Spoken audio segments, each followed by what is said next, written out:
দুঃখ হচ্ছে, আমরা নেগেটিভিটিকে পজিটিভিটি করব তো দূরের কথা, আমরা জানি পজিটিভিটিকে নেগেটিভিটি কেমনে করতে হয়। আপনারা বুঝতে পারছেন? তারা কি করেছে জানেন? কোটি কোটি ডলার সেই জায়গার মধ্যে খরচ করেছে, খরচ করে গবেষণা সেল তৈরি করে বড় বড় গবেষক নিয়োগ দিয়েছে। এলমে হাদিসের মধ্যে যেমন আমরা বলি না ইমাম বুখারী, ইমাম মুসলিম, তাদের ওখানেও এই ওরিয়েন্টালিজম জগতের মধ্যে ইমাম বুখারী আছে, গোল্ড জেহের, এই ধরনের বড় বড় নাম।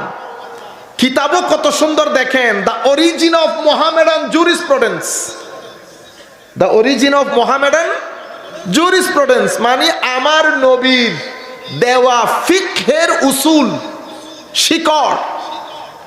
কথাগুলো শুনতে খুব সুন্দর না? বলতেছে আমার নবী সাল্লাল্লাহু, কিতাবের নাম সুন্নাহ, কিন্তু সুন্নাহ আবার শুরু দিয়ে আরেকটা শব্দ লাগিয়েছে, সুন্নাহর জটিলতা। আমার নবীর জীবনী লিখেছে, হাদিসের উপর বড় বড় বই লিখেছে, ফিকহ উসুলুল ফিকহের উপর বই লিখেছে। তাদের চাওয়া, তাদের মেন্টালিটি কি? তাদের মেন্টালিটি হচ্ছে যখন তারা যাচ্ছে তখন তারা আমাদের এখানকার সিলেবাসকে দুই ভাগ করেছে। এক ভাগকে নাম দিয়েছে, এটা বলে মাদ্রাসা, এটা কি, আর এটা হচ্ছে স্কুল। স্কুলরে বাংলা করলে হয় বিদ্যালয়, মাদ্রাসাকেও বাংলা করলে কি হয়? বিদ্যালয়। যে লাউ সেই কদু, এটা মাদ্রাসা। আপনি মাদ্রাসার লোকজনকে জিজ্ঞেস করেন আমি স্কুলে যাই, এটা আরবি করতে বলবেন, তো উনি বলবেন আনা আযহাবিল আল মাদ্রাসা। তাইলে মাদ্রাসার ইংরেজি হইল স্কুল, স্কুলের বাংলা বিদ্যালয়, মাদ্রাসার বাংলা বিদ্যালয়, কিন্তু এখানে পার্ট দুইটা হয়ে গেছে। আপনি বলতেছেন আমার এক ছেলে স্কুলে যায় আর এক ছেলে মাদ্রাসায় যায়। স্কুলের মধ্যে আপনার ছেলের সমস্ত ফ্যাসিলিটি স্কুলের মধ্যে, স্কুল বড়, মাঠ বড়, ফ্যাসিলিটি আপনার যত ধরনের প্রয়োজন সব স্কুলের মধ্যে। আমি বেচারারে দিছেন মাদ্রাসায়, তাদের টার্গেট কি দেখেন? দুইটা আলাদা করেছে। মাদ্রাসার মধ্যে কি ঢুকিয়েছে? পুরা ফিক আমরা পড়তে পারবো না, কারণ পুরা ফিক যদি পড়ি সেখানে আমাদের ব্যাংকিং এর কথা আছে, ব্যাংকিং, মুআমালাত, ডিলিংস কেমনে করব। সেখানে সুপ্রিম কোর্টের বিচারপতির এটিকেটস কি হবে, আদাবুল কাজী আমাদের ফিকহের অংশ, ন্যাশনাল ল ফিকহের অংশ, ইন্টারন্যাশনাল ল ফিকহের অংশ। আপনার আইনের হেন কোনো বিষয় নাই যেটা আমাদের ফিকহের অংশ নয়, কিন্তু সব বাদ করে দিয়ে আমাদেরকে শুধু পড়ানো হয় বিবাহ আর তালাক, আমাদেরকে পড়ানো হয় মানুষ মারা গেলে কাফন কেমনে পড়াবো, আমাদেরকে দোয়া দরুদ। যাকাতের ক্ষেত্রে দুনিয়া পরিবর্তন হয়েছে না? আমরা এখনো উটের যাকাতের মধ্যে রয়ে গেছি। ইন্ডাস্ট্রি হচ্ছে, ব্যাংক হচ্ছে, এক্সপোর্ট ইম্পোর্ট হচ্ছে, ট্রেডিং হচ্ছে, শত ধরনের ডিলিংস বেড়েছে, আমরা ওই জায়গার মধ্যে রয়ে গেছি। কারণ তাদের টার্গেট ছিল এই অবস্থা যদি 50 বছর কন্টিনিউ করে তো মাদ্রাসা থেকে ভালো পরিবার, শিক্ষিত ঘরানার ছেলে আসা বন্ধ হয়ে যাবে। অপেক্ষাকৃত যারা ফ্যাসিলিটিতে বড় হয় তারা আসা বন্ধ হয়ে যাবে। তারা আসা যদি বন্ধ হয় তো সেকুলার সোসাইটির মধ্যে ধর্মের গ্রিপ নষ্ট হয়ে যাবে।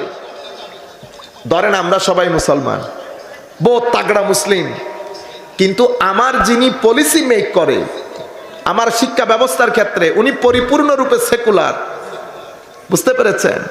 তো উনি যখন ল বানাবেন এখানে আমার কোনো লাইকিং ডিসলাইকিং থাকবে? কারণ আপনি সমগ্র বাংলাদেশকে রিপ্রেজেন্ট করছেন না, আপনি মুসলিমেও দুই একজনকে রিপ্রেজেন্ট করছেন। আপনারা আমার কথাগুলো বুঝতে পারছেন?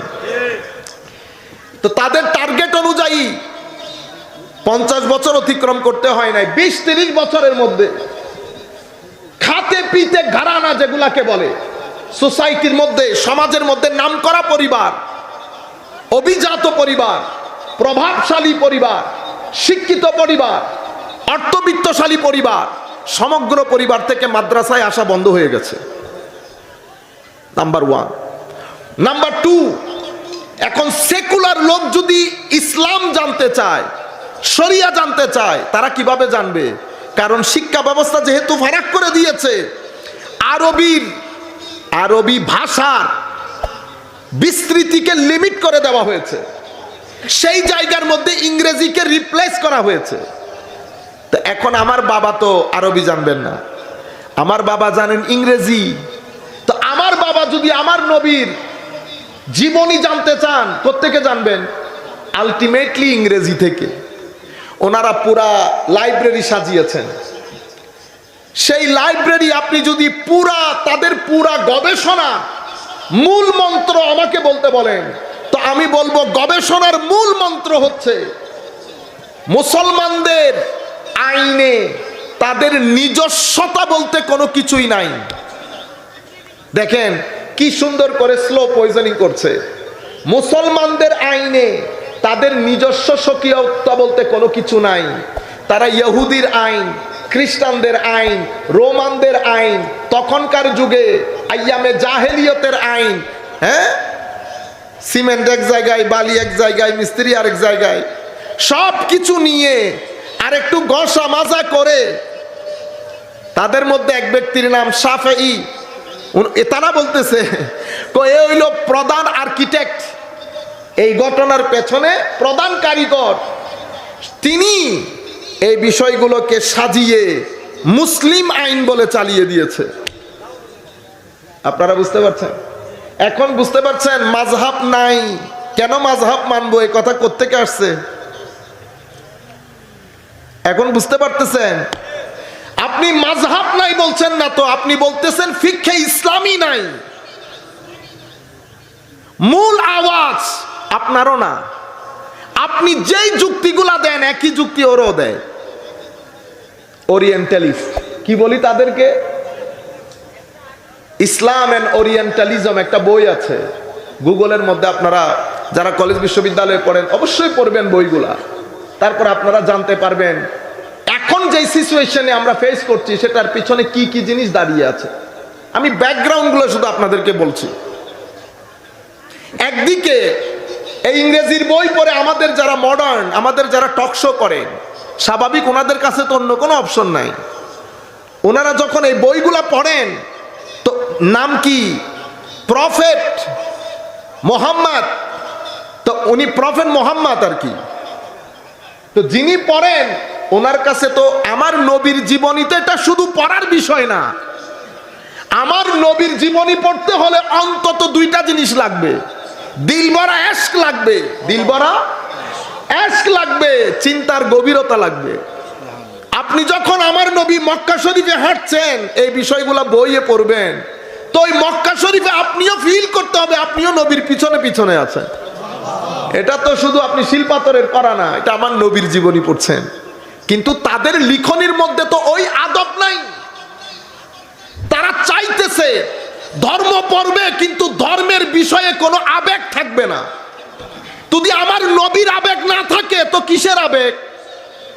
আপনি বুঝতে পেরেছেন? তখন আপনি বাংলা হবে আফগান, কি বলেন না, কি বেটা এটা, হ্যাঁ, আমরা হব তালেবান, বাংলা হবে আফগান। তালেবান হওয়ার কোনো দরকার নাই। আপনি যদি তালেবান হতে ইচ্ছা করে হয় সৌদি আরব চলে যান, নতুবা আফগানিস্তান চলে যান। এই সমস্ত কথাবার্তাগুলো বলে ইন্টারন্যাশনাল মিডিয়া, বাংলার জমিনে আমাদের অবস্থান দুর্বল করে দেওয়া হয়। 3 রাস্তার মোড়ের মধ্যে ওখান থেকে বেরও হবেন না। আমরা হব তালেবান, বাংলা হবে আফগান। যদি আমার নবী তালেবানি করবেন তো আমার নবীর ধর্মের প্রথম বাণী ইকরা বিসমি রাব্বিকা হয় কিভাবে? আপনারা বুঝতে পারছেন? আমাদের দ্বীনের ক্রাক্স কি, মূল বিষয় কি আমাদের দ্বীনের? তাওহীদ। আমি আকাইদি কথা বলছি না। আমার আল্লাহ দ্বীনকে কোন জায়গা দিয়ে নিয়ে যেতে চাচ্ছেন? যে সোসাইটির 15 লক্ষ মানুষের মধ্যে 15 জন মানুষ লিখতে পড়তে জানতেন না। সেই সোসাইটির মেসেজের শুরু ইকরা বিস্মে রব্বিকাল্লাযী খালাক। সবকিছু চলে এসেছে না, রিডিং এসেছে, রিডিং এর পারপাস এসেছে, বায়োলজিও এসেছে, অথবা এমব্রিওলজিও বলতে পারবেন। ইকরা বিস্মি রব্বিকাল্লাযী খালাক, খালাকাল ইনসানা মিন, এমব্রিওলজি চলে এসেছে। ইকরা ওয়া রাব্বুকাল আকরাম আল্লাযী আল্লামা বিল কলম, রিসার্চের কত এসেছে। 4-5টা আয়াতের মধ্যে আপনি যদি দেখেন, পড়েন, মাওলা আমি যদি পড়ি তো আমার পারপাস কি হবে, কি কারণে পড়ব, এই জায়গার মধ্যে বিস্মে রব্বিকা বলে আমার আল্লাহ মুসলমানদের শিক্ষা ব্যবস্থার মূল কি হবে সেটা কোরআনের মেসেজের দ্বিতীয় শব্দের মধ্যে উল্লেখ করেছে। সায়েন্স পড়েন বিস্মে রব্বিকা, বিস্মে রব্বিকা। আর্টস পড়েন, কমার্স পড়েন, বায়োলজি পড়েন, এমব্রিওলজি পড়েন, ফিজিক্স পড়েন, ম্যাথ পড়েন, যেটাই আপনি পড়বেন আপনার পড়ার মূলই হবে বিস্মে রব্বিক অথবা লিআজলে রব্বিক। আপনারা বুঝতে পেরেছেন? আমি যা কিছু পড়ব আমার আল্লাহর জন্য পড়ব। তাইলে আমাদের ইসলামী শিক্ষা ব্যবস্থার মূল ডিসাইডেড হয়ে গেছে না। আমি টাকার জন্য না, টাকা বানানোর জন্য না, নাম বানানোর জন্য না, ঘর বানানোর জন্য না। কেন পড়বো? বিস্মে রব্বিক। তো যেই দিনের প্রথম ওহী ইকরা, আপনি বলতেছেন আমরা হব তালেবান, কি কি আফগান, বাংলা হবে আফগান। ইন্না লিল্লাহি ওয়া ইন্না ইলাইহি রাজিউন। আপনি ধর্মের কিছু মূল বিষয় দেখেন, এই মেসেজ থেকে শুরু করে আপনি সৃষ্টির শুরুতে চলে যান। যখন আমার আল্লাহ আদম সৃষ্টি করেছেন তখনও কি, ওয়া আল্লামা আদামাল আসমাআ কুল্লাহা সুম্মা আরাদাহুম আলাল মালাইকা ফাকালা আম্বিউনি বিআসমাই হাউলা ইন কুনতুম সাদিকিন। যখন সৃষ্টির শুরু আদম আলাইহিস সালাম, মানে আমাদের মানবের শুরু আদম আলাইহিস সালাম, সেই আদম আলাইহিস সালামের ক্ষেত্রেও আমার আল্লাহ বলছেন কি, ওয়া আল্লামা আদামাল আসমাআ কুল্লাহা, আমি আদমকে সমস্ত কিছুর নাম শিক্ষা দিয়েছি। এখন আসমা কুল্লাহা বলতে আল্লাহর মুরাদ কি আল্লাহ জানেন, সেখানেও জানার কথা। তো আল্লামা আদমাল আসমা থেকে যদি আপনি ইকরা পর্যন্ত আসেন, যারা এই মেসেজ নিয়ে এসেছেন তাদেরকে নবী বলে। কি বলে? নবী এবং রসুল। নবী শব্দের মূলের মধ্যে যদি ঢুকেন, হামজা দিয়ে পড়েন আর হামজা ছাড়া পড়েন, নবী পড়েন অথবা নবী পড়েন, মাদ্রাসার ছাত্ররা বুঝবে ফাইল বা মানা মফউল। আমরা তো অত কিছু বুঝি না একেবারে সাধারণ ছাত্র হিসেবে। এটার অর্থ কি? এটার অর্থ হচ্ছে হয় মুআল্লিম নতুবা মুআল্লাম।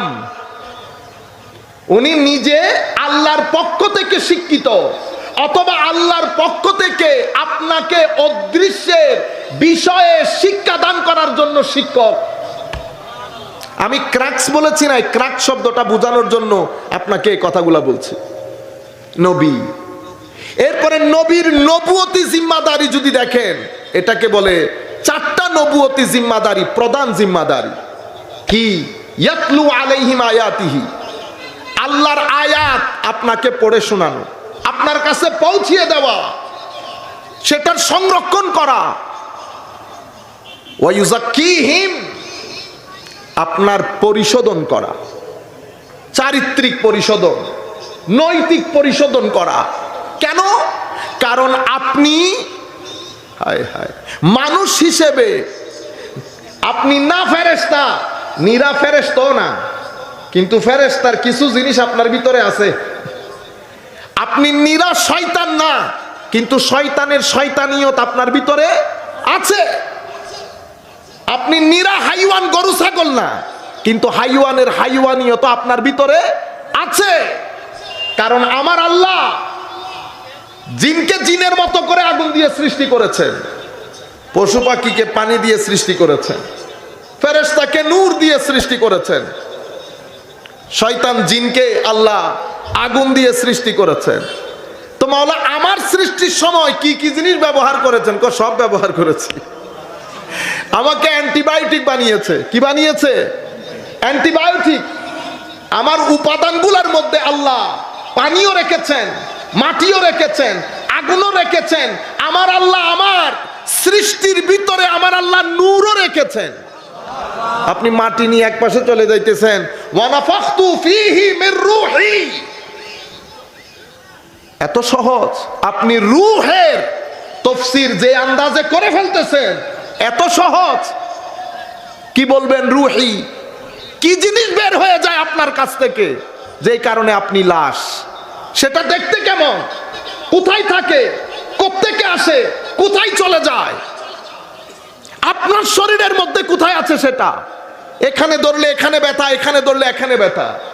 রূহ থাকে কই, দেখতে কেমন, কোত্থেকে এসেছে, কোথায় যাবে, কিভাবে বের হলো, বের হয়ে গেছে। এতগুলা মানুষ দেখলাম না যে। কিছু জিনিস আপনারা যেভাবে সহজ করে বুঝিয়ে ফেলেন, আসলে কি এটা এত সহজ? বাস আমার আল্লাহ ঘোষণা করে দিয়েছেন, ওয়ানাফাখতু ফীহি মির রূহি। আমার আল্লাহ রূহ দান করেছেন। ইনসান সব কিছুর কম্বিনেশনের মাধ্যমে ইনসান। সেই কারণে মানুষ নিরা ফেরেশতা না, কিন্তু মানুষের ভিতরে ফেরেশতার কিছু বৈশিষ্ট্য আল্লাহ রেখেছেন। আমরাই বলি না ওদের ছেলেটা, আরে মানুষ দেখতে মানুষ হলো, নিরা ফেরেশতা। আবার একই অপোজিট বলি, আরে বলিয়েন না, দেখতে মানুষ, নিরা শয়তান। আমি যখন মাদ্রাসার মতো জায়গায় ছোট ছোট বাচ্চাদের সাথে এই হাইওয়ানের আচরণ করব, ওই ব্যক্তি মানুষ কি মনে হয়? মানুষ। যখন আপনি রেপের সাথে সংশ্লিষ্ট, আপনি মানুষ। আপনি যখন রাস্তার মোড়ে সাদা দাড়িওয়ালা মানুষকে ধাক্কা দিয়ে ফেলে দিছেন, মানুষ। এটা মানুষের পক্ষে করা সম্ভব? আপনি এক সিগনেচারে 100 কোটি টাকা খায়া ফেলছেন মানুষের। মানুষ। দেখছেন মানুষ কত ধরনের। আমরাই তো, আল্লাহ মানুষকে নিরা হাইওয়ানও বানান নাই, নিরা ফেরেশতা বানান নাই, নিরা শয়তান বানান নাই, সব কিছুর কম্বিনেশনে মানুষ। সেই জন্য মানুষকে ঘষা মাজা করতে হয়।